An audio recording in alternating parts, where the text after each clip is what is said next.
Tabernacle Choir. Her role is important. She's one of the tour's soloists.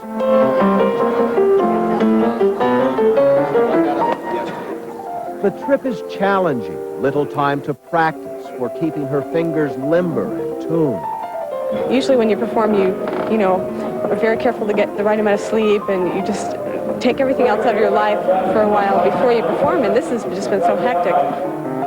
In Warsaw, Elizabeth found a few minutes at the keyboard before the choir's rehearsal began. You say you have a crisis? Just a small crisis. There's no toilet paper in any of the restrooms, and they don't have any here. In the depressed nations of Eastern Europe, certain necessities become unavailable luxuries. We have been working with that problem. We were told in our purses. We were told that that this could happen, and I think we've all brought a supply. Sisters, when you return tonight, bring some Kleenex from the hotels. Just as a little precaution to you. A lot of fun to make these announcements, isn't it? I think they seem quite apologetic. They're very sweet, and I said, would it be better if we just went ahead and supplied our own? And he said, if you could, please. The crisis apparently resolved, rehearsal continues. While in another part of Warsaw, a meeting gets underway. I just express deepest gratitude on behalf of the leadership of the church. The LDS Church invited prominent Mormons to host VIP dinners in some of the cities where the choir performed. It's given us an opportunity to become acquainted with heads of government, heads of other religious denominations. They get to know us, we get to know them. That's been a very important side benefit of these concerts. They held the dinners in some of Eastern Europe's most exquisite facilities, like Hunter Hall in the Parliament building in Budapest. There's no room for mediocrity in the church, so I don't think I'd call them extravagant. I think I'd call them typical of the degree of excellence that we come to expect of each member of the church in whatever assignment he's given.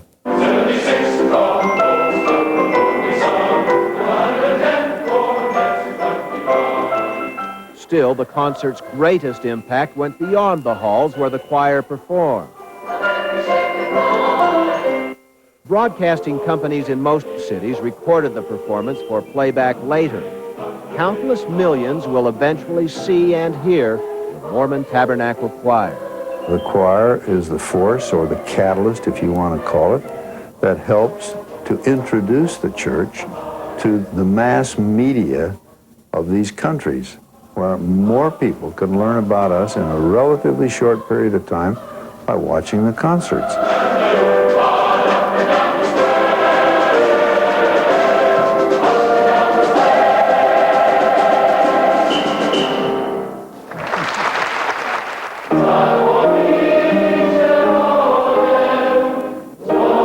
The LDS Church is reestablishing a presence in Eastern Europe. While in Warsaw, Mormon leaders dedicated a new chapel. The event attracted considerable media interest. More than 90% of Poles are Catholics, and so even with the years of communism, they have a great Catholic tradition. This is unusual for them to see this kind of different church experience. They're curious. They're extremely curious about what we stand for.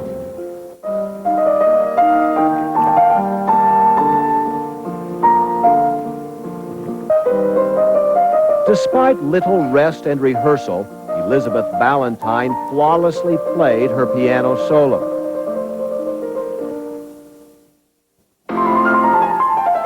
The thrill of performing in a revered hall like Warsaw's Opera House kept her adrenaline high as she garnered the energy to do her best.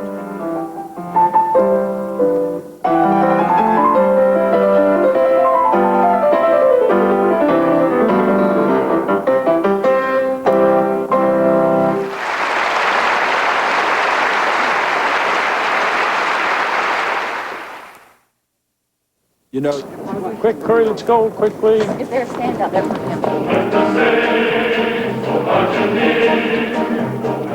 Just down the street and across the way from Red Square in Moscow, in Russia, in the Soviet Union, is the world-famous Bolshoi Theater. This is unreal. I never thought I'd ever come to Russia, let alone perform.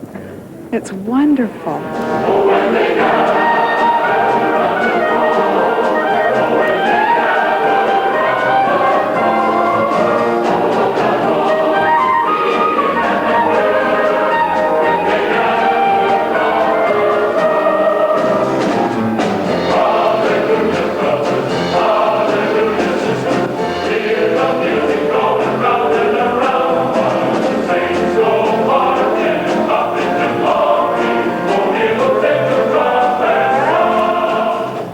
Moscow would be the high point of their trip, a performance they had aimed for since the tour was first announced. They arrived with great expectations, only to find a stage not set up quite the way they had planned.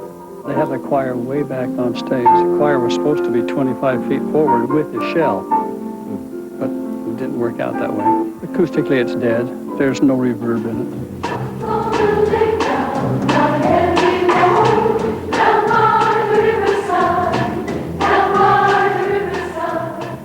The Bolshoi Theater, I understand, has wonderful acoustics, but to us, it's not coming back to us, so I hope it's going much better than we feel it on stage.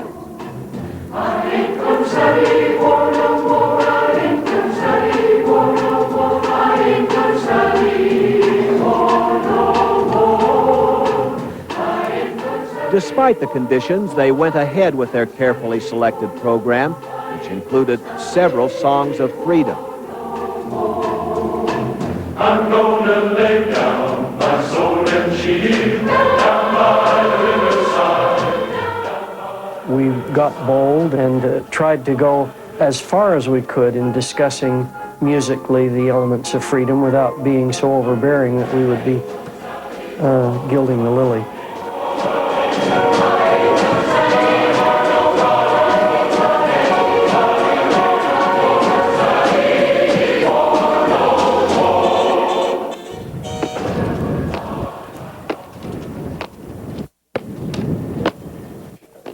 Decisions and announcements about Russia's move toward democracy seem to come these days as often as the changing of the guard at Lenin's tomb.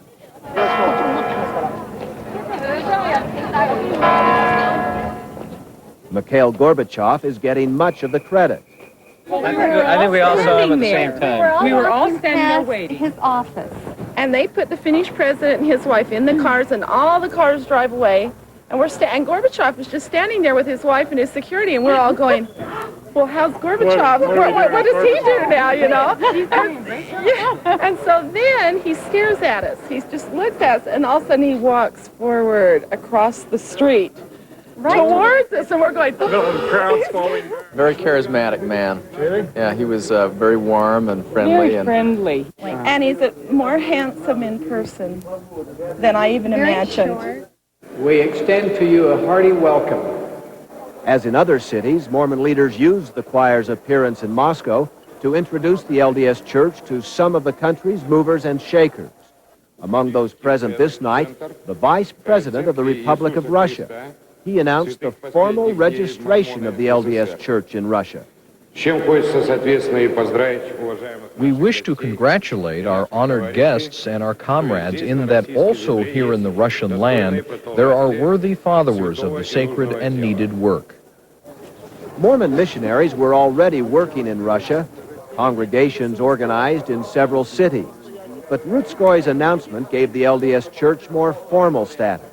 This is what we've worked for many, many months, and it is an answer to our prayers and our earnest efforts. It opens doors for us all over the mighty Russian Republic, from Leningrad to Vladivostok.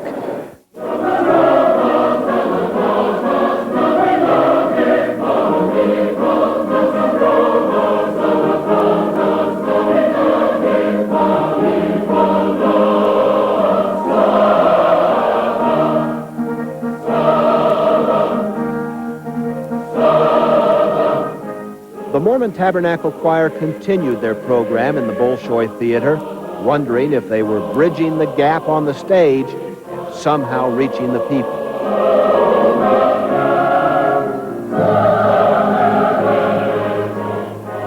It was difficult to hear the crowd because they were so far away, but the response was very warm.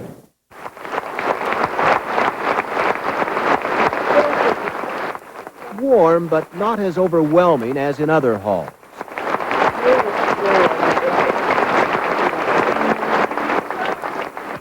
It's another one of those strange experiences because, as we expected, we weren't having a very good experience on stage because this huge proscenium was just swallowing up our sound. Perhaps not what they had hoped for in the concert hall, but their experiences outside the Bolshoi among the people made lasting impressions. I had expected it to be a lot more closed as far as the people go. And they were warm and they were wonderful. They are marvelous people. They are friendly and marvelous. My impression of the city itself is that it's a city in ruin. People and the personal relationships that transcend politics. Memories of Moscow, only to be compounded many-fold at the next and final stop in Leningrad. I heard. And dishwashers.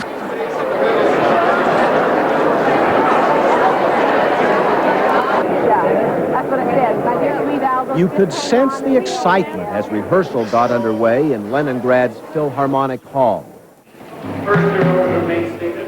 After 3 weeks on the road, after long bus rides and short nights, strange beds and different food, the final concert. But beyond that, conditions appeared perfect for one of those rare performances where everything goes right. It's going to be the best concert we've done. Why do you say that? Well, listen to the resonance of the hall and look where people are going to be. All over here, those seats over here, this side, the choir's going to be compact. We're going to be singing right in their laps. You're excited? Oh, yeah. It's going to be great. How many do we get? Oh, they said two. Two apiece? Two per piece. Could it be water had something to do with the excitement? Fresh spring water imported especially for the choir from Ireland? I got some. Is that all? Doctors warned against drinking tap water in Russia. Since pure spring water isn't always available, the choir had it flown in.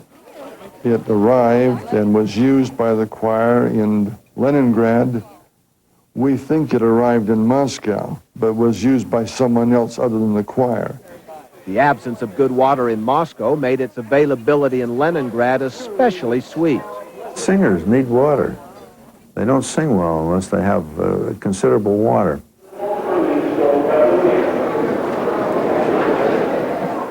They appeared re-energized during the rehearsal, hardly a singer missing.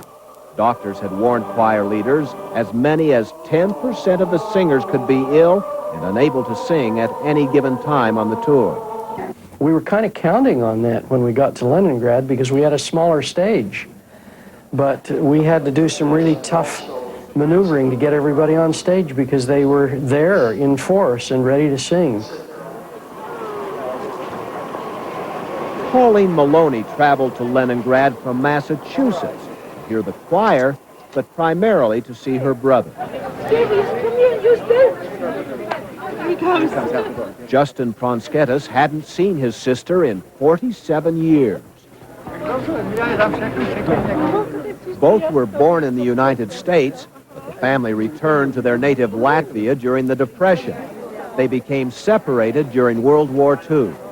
I never gave up hope. I said a prayer for him every day, and I'd say, wherever you are, hoping that he wasn't dead, but I always prayed for him. Pauline found her way back to the United States. Justin ended up in the German army. Then the Russians forced him to join their army. Eventually, he settled in Leningrad, where he became curator of the organ in Philharmonic Hall. Several of the choir's staff met Justin during a site inspection trip made prior to the concert tour. He thought that his sister had returned to America, but didn't know how to get contact with her or even where she lived, and asked if we might be of assistance in locating her. Longhurst put the resources of the LDS Church to work, and through an unusual series of events, found Pauline. Miracle. It's a miracle. It had to be God's doing.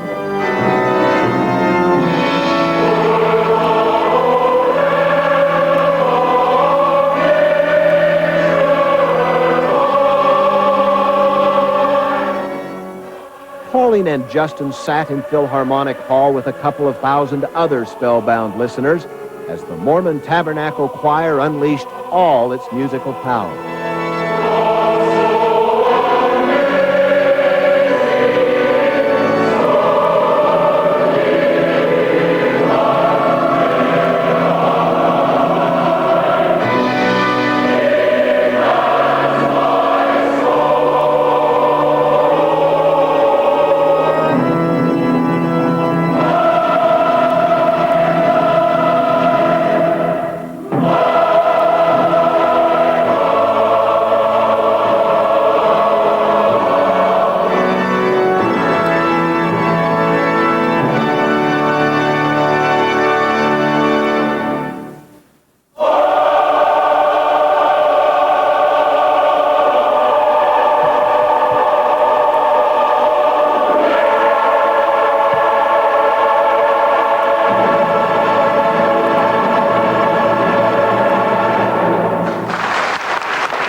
I can't ever remember when the choir was more responsive or the sound was a little better. Everything just worked. The rhythmic clapping demanded an encore, and the choir responded, as in every concert, with their most famous number.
Look at the response from that audience.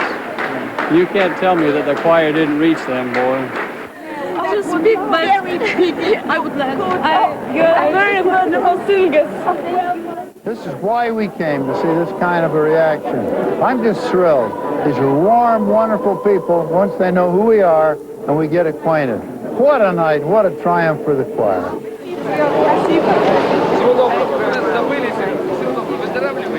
The emotion carried outside the hall.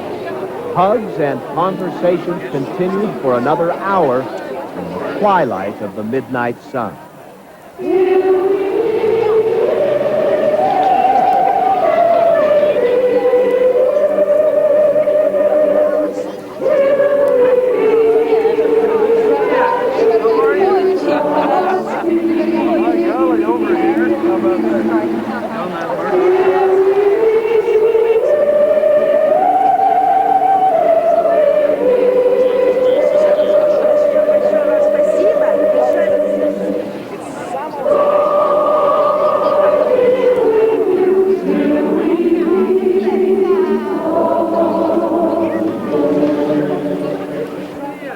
Thank you for your Holy Spirit you bring to us. Let's work together, let's exchange our moral treasures and bring human beings up to the state what God would love from us. And God bless you and thank you for everything you do, and we are waiting for you. And let's have a strong friendship.